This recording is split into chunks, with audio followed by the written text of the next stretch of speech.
welcome to my YouTube channel. Perkenalkan, nama saya Normalina Amnahas. Saya mahasiswa Sekolah Tinggi Teologi Indonesia di bagian Timur Makassar, semester 2. Saya mengambil rekomendasi dari Gereja Masihi Injili di Timor, Klasis Kupang Tengah Jemaat Bait El Sanenu. Dalam video saya kali ini, saya akan memaparkan kembali materi yang sudah saya dapatkan selama 1 semester dalam mata kuliah metode penelitian dan penulisan karya ilmiah yang diampu langsung oleh dosen saya, Bapak Pendeta Dr. Bartolomeus Padatu MPA/MTH. Beliau adalah salah satu dosen terbaik di kampus saya. Sekian dari perkenalan saya. Selamat menonton dan jangan lupa like, subscribe, and comment karena saya sangat membutuhkan komentar dari saudara-saudari. Kita langsung saja pada materinya. Di sini saya akan membahas tentang ragam penelitian teologi. Nah, ragam penelitian teologi terbagi dalam 6 bagian besar, yaitu yang pertama penelitian biblika. Nah, penelitian biblika biasanya mengkaji tentang kitab Perjanjian Lama dan kitab Perjanjian Baru. Yang kedua adalah penelitian sistematika. Penelitian sistematika merupakan suatu karya tulis ilmiah yang tersusun dan terstruktur. Yang ketiga adalah penelitian historika. Penelitian historika berarti histori artinya sejarah. Berarti seseorang meneliti tentang sejarah-sejarah. Misalnya, ia sedang mencari tahu atau meneliti tentang bagaimana gereja atau agama Kristen hadir di Indonesia. Yang keempat adalah penelitian pastoral atau terapan. Jika kita berbicara tentang pastoral, berarti seorang pastor atau pendeta memberikan pemahaman kepada seorang konseling atau dalam hal ini orang-orang yang mempunyai masalah. Yang berikut adalah penelitian kontekstual. Nah, penelitian kontekstual di sini berarti seseorang meneliti dalam sebuah konteks. Misalnya, konteks budaya. Di sini saya mencoba untuk memberikan sebuah contoh dalam budaya orang Timor. Kenapa saya memilih budaya Timor? Karena saya orang Timor dan saya tahu persis bagaimana budaya di Timor. Nah, salah satu contohnya adalah jika seseorang bertamu ke rumah orang, yang disuguhkan pertama kepada tamu adalah sirip pinang. Nah, itu merupakan sebuah budaya yang telah diwariskan dari nenek moyang kepada dari generasi ke generasi. Nah, yang berikut adalah lingkaran pastoral.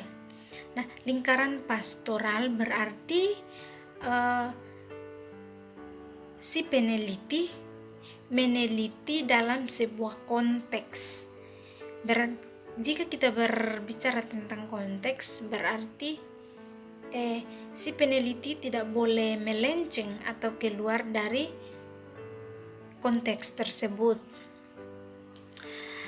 Nah, yang berikut ada 3 doktrin sola yang berkembang pada masa gerakan reformasi pada tahun 1517, yaitu yang pertama adalah sola gratia, yang artinya hanya oleh karena anugerahnya.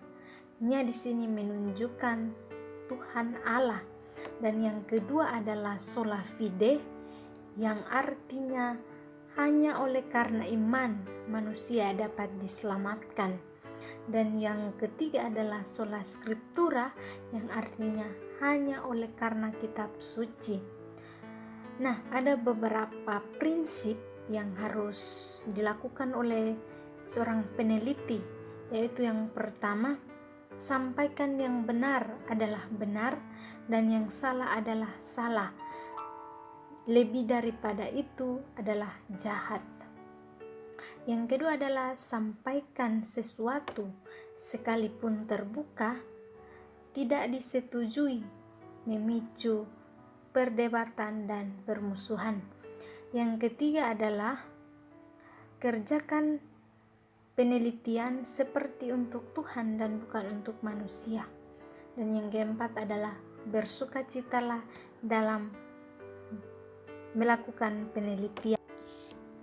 Yang berikut adalah sifat penelitian teologi. Nah, di sini ada beberapa sifat penelitian teologi. Yang pertama, berdasarkan masalah. Yang kedua adalah berdasarkan kecintaan untuk mengambil bagian dalam memecahkan masalah. Dan yang ketiga adalah berdasarkan sikap kejujuran, kehati-hatian yang tinggi dan cermat. Dan yang keempat adalah berdasarkan cara tertentu. Dan yang kelima adalah pengembangan ilmu pengetahuan teologi. Kemudian kita akan masuk dalam riset. Ri artinya cari, dan riset berarti teliti. Nah, ada beberapa hal yang harus diperhatikan oleh peneliti, yaitu yang pertama, rasional. Rasional berarti sesuatu yang masuk akal. Yang kedua adalah empiris, berarti peneliti harus mengamati masalah yang diteliti. Yang ketiga adalah sistematis. Sistematis berarti peneliti melakukan penelitian yang teratur atau terstruktur. Yang keempat adalah abstrak. Abstrak artinya wujud atau manifestasi. Nah, ada dua metode dalam penelitian.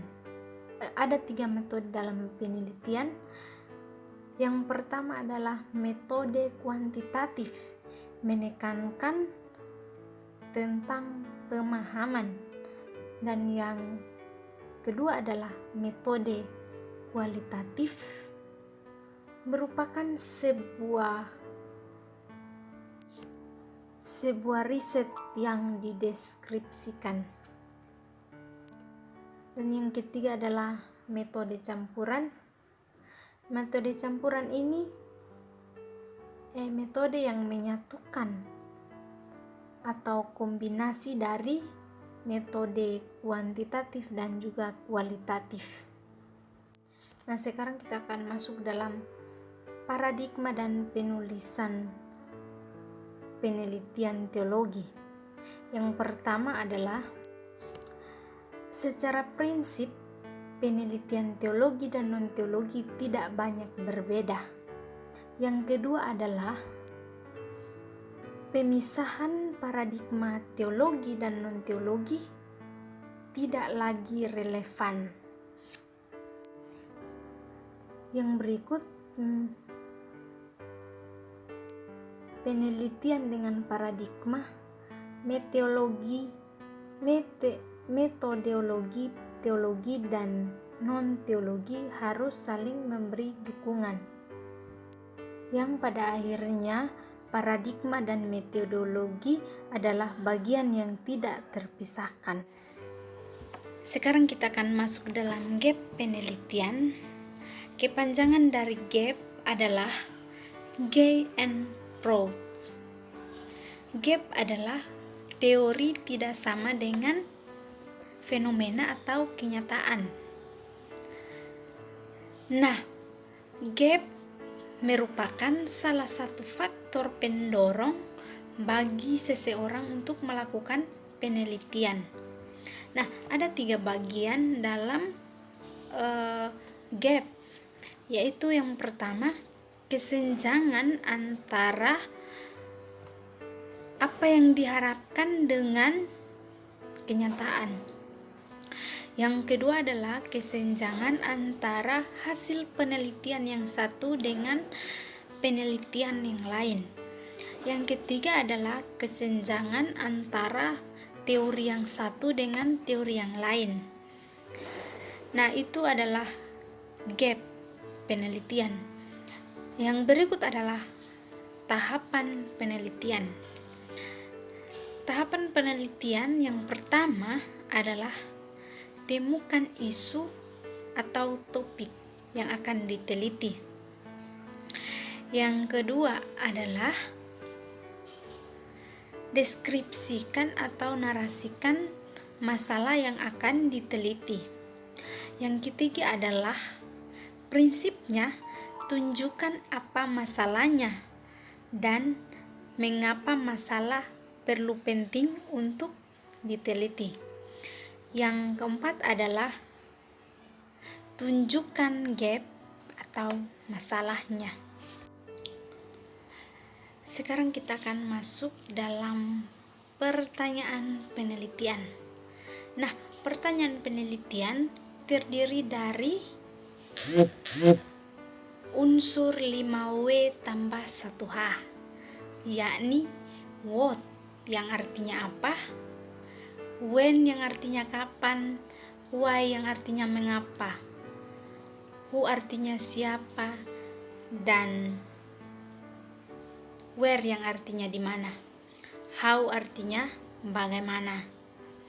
Nah, dari keenam unsur ini memiliki salah satu tujuan besar, yaitu tujuannya adalah mencari data yang digunakan untuk mendeskripsikan dan menjelaskan rumusan masalah. Sekarang kita akan masuk dalam batasan masalah. Nah, yang pertama adalah batasan waktu atau lokus penelitian. Yang kedua adalah batasan fokus atau variabel atau konsep. Yang ketiga adalah batasan waktu atau periode atau rentang waktu penelitian. Kita akan masuk ke dalam manfaat penelitian. Yang pertama adalah manfaat praktis atau manfaat langsung. Yang kedua adalah manfaat metodologi atau penguatan metode. Yang ketiga adalah manfaat teoritis atau penguatan teori. Sekarang kita akan masuk dalam cara pengumpulan data. Nah, cara pengumpulan data dibagi dua, yaitu yang pertama data primer atau wawancara langsung. Seorang peneliti mendapatkan data dari wawancara secara langsung. Yang kedua adalah data sekunder.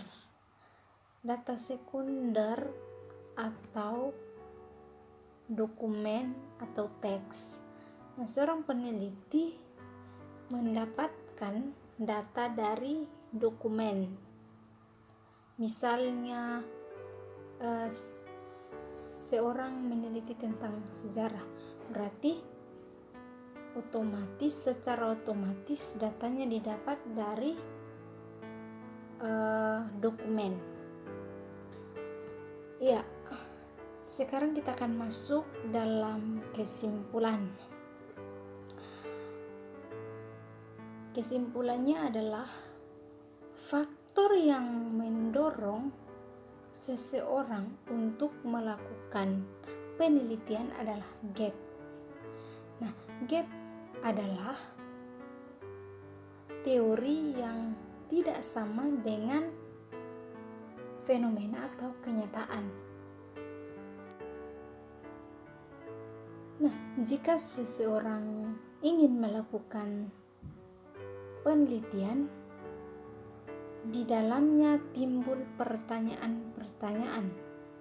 Misalnya, apa, bagaimana, di mana, kapan, siapa, dan bagaimana. Kemudian ada dua cara untuk memperoleh data atau memperoleh data. Yang pertama adalah data primer atau wawancara langsung. Yang kedua adalah data sekunder atau biasanya peneliti mendapatkan datanya dari teks atau buku ataupun dokumen lainnya. Ya,